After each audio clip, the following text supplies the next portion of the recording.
seulement une chose, c'est qu'une grande partie de l'argent qui est dans notre porte-monnaie vient précisément de l'exploitation, depuis des siècles, de l'Afrique. Pas uniquement, mais beaucoup viennent de l'exploitation de l'Afrique.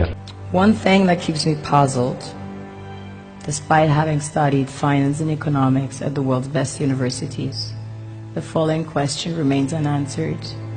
Why is it that 5,000 units of our currency is worth 1 unit of your currency, where we are the ones with the actual gold reserves?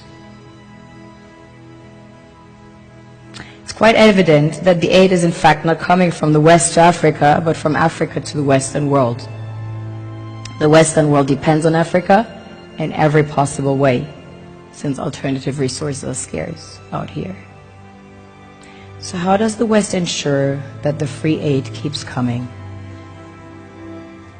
By systematically destabilizing the wealthiest African nations and their systems, and all that backed by huge PR campaigns, leaving the entire world under the impression that Africa is poor and dying and merely surviving on the mercy of the West. Well done, Oxfam, UNICEF, Red Cross, Life Aid, and all the other organizations that continuously run multi-million-dollar advertisement campaigns depicting charity porn to sustain that image of Africa globally. Ad campaigns paid for by innocent people under the impression to help with their donations. While one hand gives under the flashing light of cameras, the other takes in the shadows. We all know the dollar is worthless, while the euro is merely charged with German intellect and technology, and maybe some Italian pasta. How can one expect donations from nations that have so little?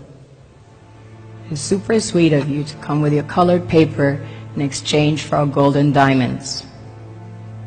But instead, you should come empty-handed, filled with integrity and honor. We want to share with you our wealth and invite you to share with us. The perception is that a healthy and striving Africa would not disperse its resources as freely and cheaply, which is logical. Of course, it would instead sell its resources at world market prices, which in turn would destabilize and weaken Western economies, established on the post-colonial free meal system. Last year, the IMF reports that 6 out of 10 of the world's fastest growing economies are in Africa, measured by their GDP growth. The French Treasury, for example, is receiving about $500 billion year in, year out. Foreign exchange reserves from African countries based on colonial debt they forced them to pay. This is what happens in the human world, the world we have created.